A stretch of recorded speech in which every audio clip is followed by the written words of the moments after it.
Float data type, ये another type of data type है जो कि पाइथन में यूज़ की जाती है। फ्लोट डेटा टाइप कंसिस्ट करती है डेसिमल वैल्यूज़ को।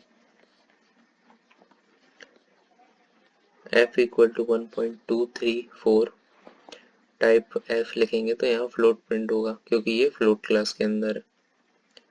Everything in Python is an object. We can also represent floating point values by using exponential form scientific notations. Okay, 1.2e3 मतलब 2e3 आपका 00 हो जाएगा तो प्रिंट एफ करेंगे तो 1200.0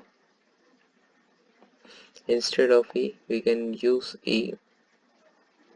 एक्सपोनेंशियल टर्म भी यहाँ यूज की जाती है फ्लोट में। The main advantage of exponential form is we can represent big values in less memory।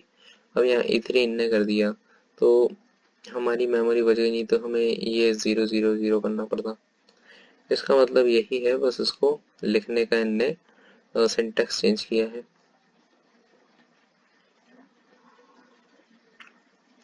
हम नोट करने वाली बात इसमें क्या है, we can represent int value in decimal, binary, octal, hexadecimal forms, but we can represent float values only by using decimal form।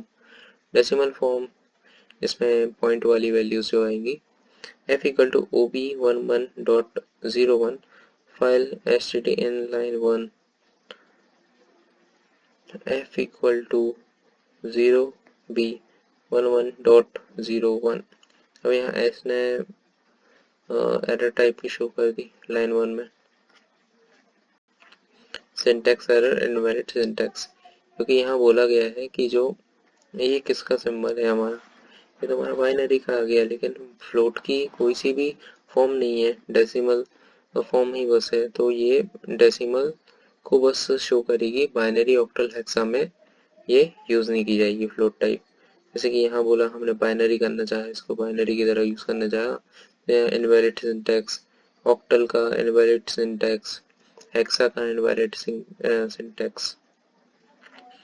So that's about the float type values।